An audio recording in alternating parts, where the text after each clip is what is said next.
Hey, what up everyone? I'm Sinnycool, and this is Gems of War. I'm going to be going over the Nintendo Switch Soulforge. I'm going to let you know what I think y'all should craft. I'll put them in a certain order. I'll go over the Legendaries, the Mythics, and the weapons. So if I see any notable weapons or Legendaries, I'll let you know, and I'll also put the Mythics in order. This comes from Fetal once again. Fetal came up with this idea, I'm pretty sure, between like Fetal and Rain Man, I think. Between the two of them, adding a bunch of Switch stuff, but this idea came from Fetal, so shout out to Fetal. But yeah, let's get into Nintendo Switch, your Soulforge for the week of April 18th, 2022. And at the end of the video, I'm going to link the appropriate video for your world event and possibly Faction Assault, but for your world event at least. So if you're on Nintendo Switch and you're watching this right now, please tell your guild, please tell somebody, please shout it in global. I'm going to give this about a month and see what happens. And if enough people are watching and stuff, I think I will continue doing it. And I think if you're not on Switch, this could still give you some valuable information. A random 4 mythics put in order. Weapons that are important enough to craft. Legendaries that I mentioned that maybe you should craft or not. Like, it's not totally useless to people that aren't on Switch either. So I think everybody could get something out of this, but mainly for Nintendo Switch people. But let's get into it. Supposedly, the Mythics in the Soulforge for Nintendo Switch. Remember, I'm not on Nintendo Switch. I'm on PS4, so I'm on PlayStation, Xbox, PC, and mobile. I can only, go see their information. I can't see Nintendo Switch's information. I don't have a Nintendo Switch. But here is the Mythics that are in the Soulforge right now for Nintendo Switch. We have Amnesia, Stonehammer, Infernus, and Scourge of Honor. So if I was going to put those in a certain order here, we have Infernus and Scourge of Honor stand out to me as the two best ones there.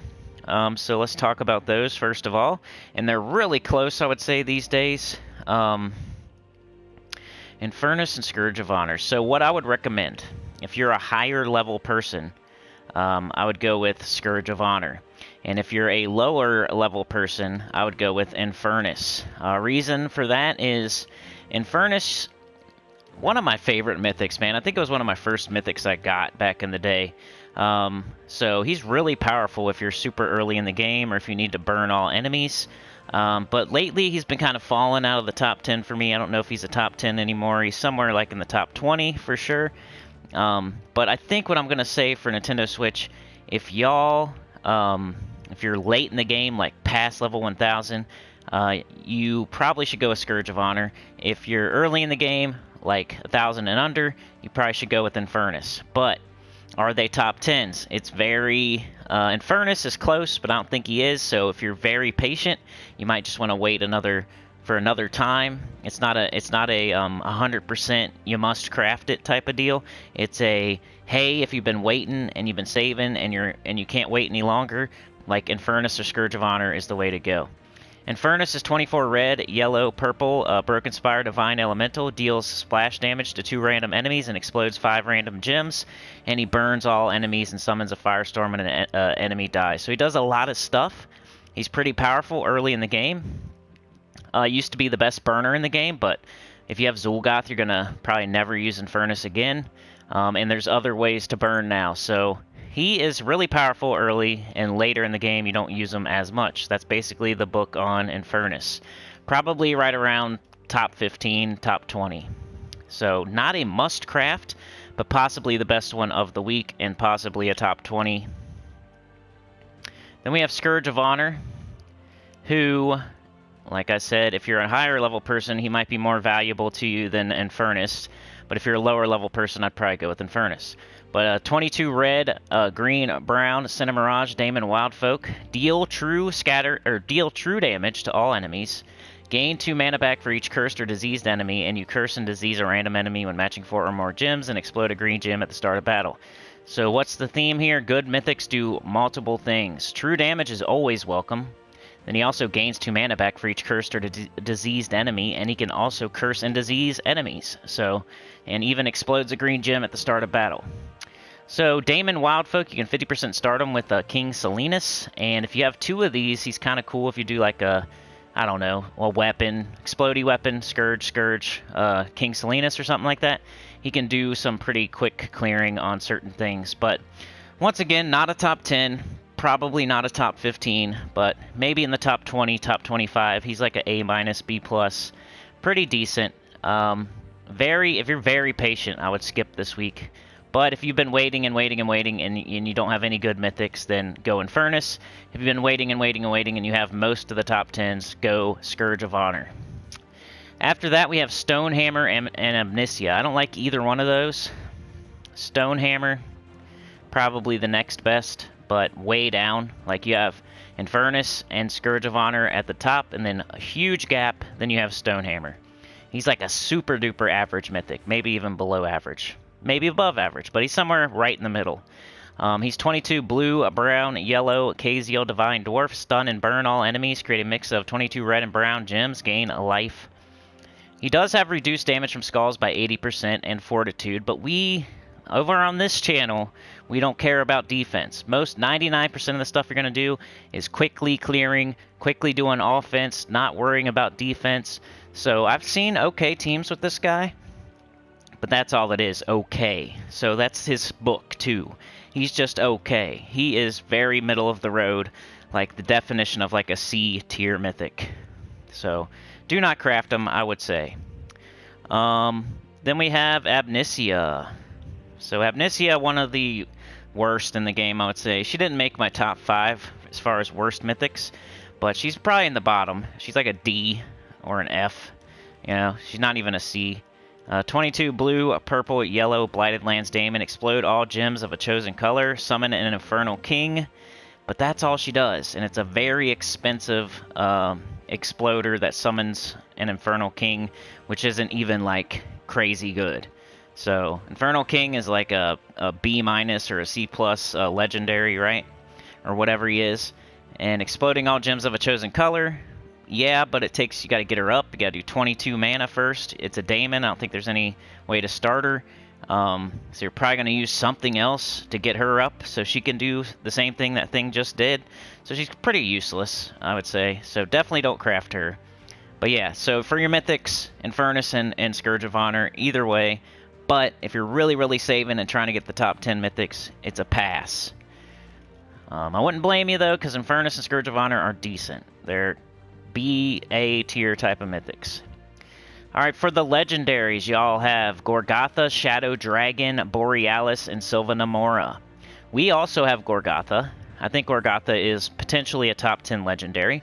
But when you're looking at legendaries, you really only want to craft like the top 5. Because you're trying, the whole point of doing the Soulforge and saving diamonds and stuff is to get mythics that you don't have. To get top 10 mythics.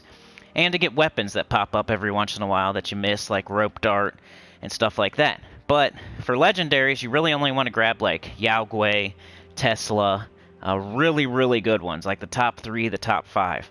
So Gorgatha is good and everything. I still use it on my Yellow Guild Wars team or something. But it's really hard to say if you should craft it or not, because it's borderline. Once again, it's kind of like Infernus and Scourge of Honor. Like, if you craft it, you're gonna have a good troop, but you could have saved and maybe got Yao Gui or Tesla the next week, or saved up for a mythic like Ironhawk or High King Irongut or anything else like that. But Gorgatha's pretty good, if I can find it. I think I'm down in the epics. Oops, legendary. G. I don't know if it's the best one, but it seems like it. Where is it? Sorry. Do the alphabet. EFG, Gorgatha, pretty good, but between Gorgatha, Shadow Dragon, Borealis, and Sylvanamora, it's probably the best one. It's a defensive legendary, so once again, do I recommend going and blowing a bunch of diamonds on a defensive legendary? It's kind of better if you get him just randomly for free or RNG somehow, but he is good. He's probably the best legendary, borderline top 10 legendary, B, A, something like that. 15 brown, yellow, Kaziel Daemon. Reduce damage from skulls by 75%. 25% chance to summon an ancient horror on death. Explodes a bunch of gems and cleanse myself. So it's like the Amnesia, but it's a legendary. So this is way better. Amnesia is a freaking mythic. Takes 7 more mana. and doesn't have Granite Skin or Daemon Pact. Doesn't cleanse itself, so Gorgotha's like better than a Mythic, better than Amnesia. You know what I'm saying? More in line with like Stonehammer, but a Legendary, so a top 10 potentially.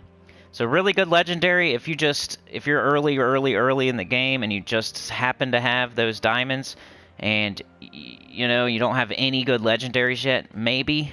But I would recommend saving. And then who would be next? Shadow Dragon, Borealis, Sylvanamora. I would say Borealis would be next, because you can do a thing with Borealis if you do not have Fireblade. It's the cheapo way to do the Fireblade Zul'Goth type of deal where you're turning things to dust with skulls. But in this case, you're doing it with freeze instead of with fire. So 14 yellow, blue, Glacial Peaks, Dragon, freeze all enemies, deal damage to the weakest enemy, and you can deal triple skull damage versus frozen enemies, and you have ice armor. So another really solid Legendary. Potentially top 10 once again, but right there with Gorgotha, right in the same area. A nice like A-, B+ type of Legendary. I don't know if it's a top 10 or not, it's close, but once again, you're going to have it's very difficult here for Switch.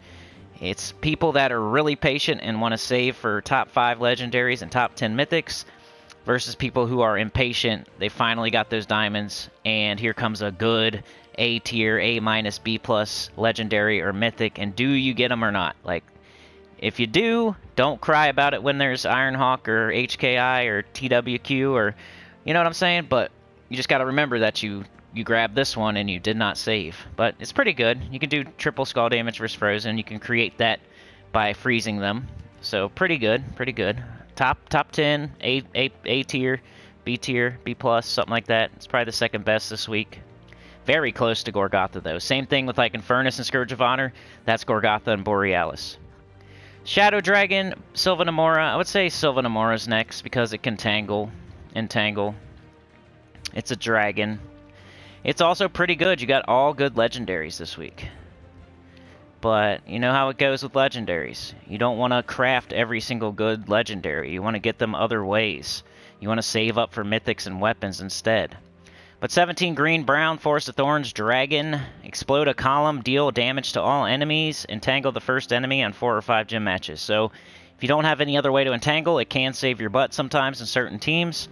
But it's not like the best Dragon, it's not the best Legendary, it's, you know, it's not the best thing in Forest of Thorns, you know what I mean? It's okay. It's really decent. It's like a B- Legendary. Probably a top 25 Legendary or so. But it's really good, I mean. It's still good. Shadow Dragon would be last. I've always wanted to use Shadow Dragon. It does do true damage. I just can never find a good spot for it. There's always something better that you can use. So Shadow Dragon, it's not terrible. I can never find a good spot for it. But 14 purple, yellow, Sword's Edge, Dragon, poison all enemies and deal true damage to a random enemy. I think that's the problem. It only does true damage to one enemy. Transform all yellow gems to purple to boost the effect. And I don't even have it traded, so that shows you how often I use it. But still, not bad. Like a C+, a B-, something like that. But don't craft it. If you're going to craft anything this week, like I was saying, Infernus, Scourge of Honor, Gorgotha, or Borealis would be the way to go. Weapons. What do you guys got? Anything. Nature Staff, Iron Wave, Amber Partisan, Trident of Merlantis. So it looks like nothing crazy sticking out. And I think that was the case when I did the spoilers too. Like, I went over your event week, and there's really nothing too crazy in the event key drop table, I don't think. And there's nothing too crazy in the weapons for the Soulforge. So that's it. That's your Soulforge. I would say Infernus if you're level 1000 or under. I would say Scourge of Honor if you're level 1000 or up. I would say if you're looking for your first really good Legendary, Gorgotha or Borealis wouldn't be a bad idea, but I say overall, most people, if you're going to follow my advice, I would say just keep saving. It's very tempting this week for Switch, but keep saving, get a top 10, get a top 5, wait for a really rare weapon. But that would be my advice if you're not going to do that. So yeah, first Switch video done. I'm going to link right now, hopefully, the video that you need for your World event, maybe your Faction Assault right here. And yeah, let me know if you like this. Tell everybody in your guild, tell other Switch people, shout it out in global, and I'll keep doing it. But yeah, like, share, subscribe, consider joining. It helps a lot. Tell your guild about the channel, comment below, and I'll see y'all next time. Peace.